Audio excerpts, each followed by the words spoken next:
दोस्तों स्वागत है आपका इनसाइट नॉलेज की एक और नई वीडियो में। इस समय की दो बड़ी खबरों के ऊपर बात करेंगे। एक तरफ G7 की आपातकाल बैठक अमेरिका ने बुलाई है भारत और चाइना के ऊपर टैरिफ के मुद्दे पर, तो दूसरी तरफ अमेरिका को अब तक की सबसे बड़ी धमकी जापान की तरफ से दी गई है और पूरे $1 ट्रिलियन का खतरा अमेरिका के ऊपर मंडरा रहा है। इन दोनों खबरों के ऊपर इस वीडियो में डिटेल में बात करेंगे, इसीलिए वीडियो को अंत तक जरूर देखिएगा। तो चलिए शुरू करते हैं इस वीडियो को। अब अमेरिका ने भारत की घेराबंदी करने और सख्त सैंक्शन और टैरिफ लगाने के लिए G7 की आपातकाल बैठक बुला ली है। दरअसल ये खबर कई दिनों से सामने आ रही है कि यूरोपीय यूनियन और G7 कंट्रीज के ऊपर अमेरिका प्रेशर बना रहा है कि ये देश भारत और चीन जैसे देशों के ऊपर टैरिफ लगाए। और मैक्सिको के मामले में तो अमेरिका सफल भी हुआ। मैक्सिको के ऊपर अमेरिका ने इतना ज्यादा प्रेशर क्रिएट कर दिया था कि मैक्सिको ने एशियन कंट्री के ऊपर भारी टैरिफ लगा दिए और अब G7 की आपातकालीन बैठक ट्रंप ने बुलाई है। बाकायदा अमेरिका के ट्रेजरी विभाग ने हाल ही में अपने G7 देशों और यूरोपीय संघ के साझेदारों से अपील की है कि वो चीन और भारत से आने वाले आयात पर मजबूत और असरदार टैरिफ यानी अतिरिक्त आयात शुल्क लगाए। इसका मकसद है रूस से खरीदे जा रहे तेल को रोकना, क्योंकि अमेरिका का आरोप है कि भारत और चीन की तरफ से रूसी तेल की खरीदारी सीधे सीधे व्लादिमीर पुतिन की जंग मशीन को फंड कर रही है और यूक्रेन युद्ध को और लंबा खींच रही है। वहीं जो G7 की कॉन्फ्रेंस बुलाई गई है, इसमें रूस के खिलाफ और कड़े कदमों पर चर्चा होगी। एक अमेरिकी ट्रेजरी अधिकारी ने साफ कहा, अगर यूरोप सच में अपने ही घर यानी यूरोप में चल रहे युद्ध को खत्म करना चाहता है तो उन्हें हमारे साथ मिलकर कड़े टैरिफ लगाने होंगे और जैसे ही युद्ध खत्म होगा ये टैरिफ तुरंत हटा दिए जाएंगे।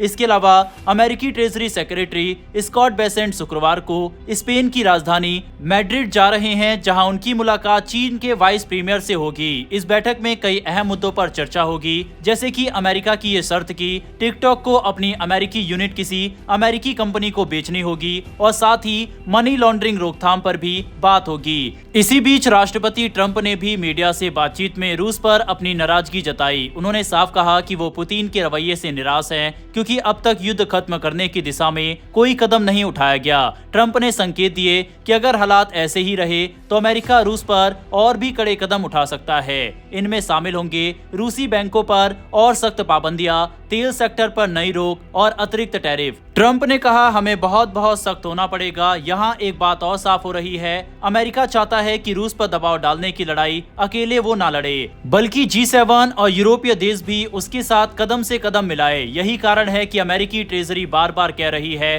कि हमें मिलकर एकजुट होकर कदम उठाने होंगे। ट्रंप के द्वारा बाकायदा एक चिट्ठी भी नेटो देशों को लिखी गई है, जिसने नेटो देशों और पूरी दुनिया का ध्यान अपनी ओर खींच लिया है। इस चिट्ठी में ट्रंप ने साफ कहा है कि वो रूस पर बड़े और कड़े प्रतिबंध लगाने के लिए तैयार है, लेकिन तभी जब सभी नेटो देश एक साथ खड़े हो और रूस से तेल खरीदना बंद कर दे। ट्रंप ने लिखा कि नेटो देशों की अब तक की प्रतिबद्धता पूरी ताकत से नहीं रही।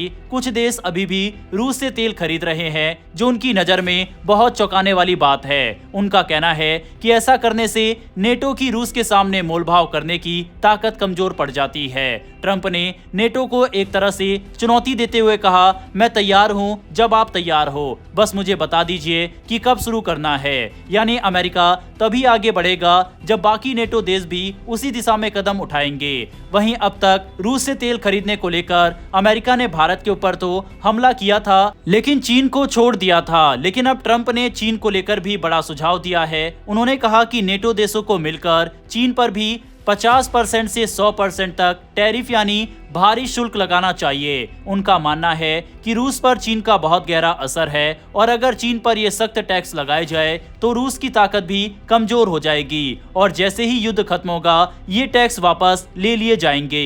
ट्रंप ने चेतावनी दी कि अगर नेटो उनकी बात नहीं मानता और मिलकर कार्रवाई नहीं करता तो ये सब अमेरिका के संसाधनों की बर्बादी होगी, चाहे वो समय हो, पैसा हो या ऊर्जा। उनका दावा है कि अगर नेटो एकजुट होकर वही करता है जो वो कह रहे हैं तो युद्ध बहुत जल्दी खत्म हो सकता है और हजारों जानें बच सकती है। इससे एक दिन पहले ब्रिटेन ने भी रूस पर नए प्रतिबंध लगाए हैं। इन प्रतिबंधों में रूस के तेल ले जाने वाले जहाजों, इलेक्ट्रॉनिक्स और हथियार बनाने में इस्तेमाल होने वाले सामग्री का सप्लाई करने वाली कंपनियों और व्यक्तियों को निशाना बनाया गया है। साफ है जियोपॉलिटिक्स में आने वाले दिनों में काफी कुछ बड़ा होने वाला है, लेकिन एक तरफ जहां ये सब हो रहा है वहीं दूसरी तरफ जापान ने भी अमेरिका के ऊपर एक बड़ा हमला कर दिया है। दरअसल मामला है जापान के पास मौजूद अमेरिका के सरकारी बॉन्ड्स यानी यूएस ट्रेजरीज का, जिसकी कीमत $1 ट्रिलियन से भी ज्यादा है। जापान के वित्त मंत्री ने हाल ही में एक टीवी इंटरव्यू में कहा कि जापान के पास अमेरिका के इतने बड़े कर्ज पत्र यानी ट्रेजरीज है और ये उनके पास एक तरह का बड़ा हथियार है। उन्होंने कहा कि आमतौर पर ये बॉन्ड्स जापान इसलिए रखता है ताकि जब जरूरत पड़े तो अपनी मुद्रा येन को स्थिर करने के लिए इस्तेमाल कर सके, लेकिन अगर जरूरत पड़ी तो ये बॉन्ड्स अमेरिका से होने वाली व्यापारिक बातचीत में भी एक कार्ड की तरह इस्तेमाल किए जा सकते हैं। जापान के वित्त मंत्री ने यह भी कहा कि अभी वो ये धमकी नहीं दे रहे कि जापान इन बॉन्ड्स को बेचेगा, लेकिन इतना जरूर है कि अमेरिका को पता होना चाहिए कि जापान के पास ये ताकत भी मौजूद है। आपको बता दें कि जापान और चीन दोनों ही अमेरिका के सबसे बड़े कर्जदाता है, यानी अमेरिका ने सबसे ज्यादा पैसा इन्हीं देशों से उधार लिया हुआ है। ऐसे में अगर जापान या चीन अचानक अपने बॉन्ड्स बेच दे तो अमेरिकी अर्थव्यवस्था पर बड़ा असर पड़ सकता है। ब्याज दरें बढ़ जाएंगी, शेयर बाजार हिल जाएगा और डॉलर पर दबाव आ सकता है। अभी हाल ही में अप्रैल महीने में अमेरिकी बॉन्ड्स मार्केट में भी बड़ी गिरावट आई थी। वजह थी राष्ट्रपति ट्रंप का फैसला, जिसमें उन्होंने जापान जैसे सहयोगी देशों पर भी भारी टैरिफ लगा दिए। इसके बाद बाजार में घबराहट फैल गई और अमेरिकी ट्रेजरीज की बड़ी बिकवाली हुई। जापान के वित्त मंत्री ने कहा कि हाल ही में इस बिकवाली ने अमेरिका का ध्यान खींचा है और हो सकता है कि यही वजह रही हो कि ट्रंप ने फिलहाल अपने नए टैरिफ प्लान को 90 दिनों के लिए रोक दिया। अब जरा सोचिए जापान क्यों ये कार्ड दिखा रहा है। असल में जापान की अर्थव्यवस्था काफी हद तक अमेरिकी कार बाजार पर निर्भर है और अमेरिका लगातार जापान पर दबाव बना रहा है कि वो अपने निर्यात पर कुछ रियायतें दे। ऐसे में जापान के पास बहुत ज्यादा विकल्प नहीं है, लेकिन जब आपके पास अमेरिका के इतने बड़े बॉन्ड्स हो तो सिर्फ उनके जिक्र से ही आप बातचीत में अपने पक्ष को मजबूत बना सकते हैं। कई एक्सपर्ट्स का मानना है कि जापान तो शायद इस कार्ड का इस्तेमाल ना करे, लेकिन चीन कभी भी इसे एक न्यूक्लियर ऑप्शन यानी परमाणु हथियार जैसी धमकी के तौर पर इस्तेमाल कर सकता है। अगर अमेरिका और चीन के बीच व्यापारिक तनाव और बढ़ा तो चीन ये कदम उठा सकता है। साफ है कि अमेरिका के लिए आने वाले समय में मुसीबतें काफी ज्यादा बढ़ने वाली है। अपने मित्र देशों के साथ ही अपने संबंध खराब करना अमेरिका के लिए भारी पड़ सकता है। फिलहाल दोस्तों इस वीडियो में इतना ही। दोनों खबरों पर अपनी राय कमेंट बॉक्स में लिखकर बताइएगा। इन्फॉर्मेशन और वीडियो पसंद आई हो तो वीडियो को लाइक करके हमारी आने वाली डेली ऐसी वीडियो के लिए नीचे दिए गए सब्सक्राइब बटन को प्रेस कर बेल आइकन को जरूर दबा लें। फिर मिलेंगे ऐसी एक नई वीडियो के साथ। धन्यवाद। जय हिंद, जय भारत।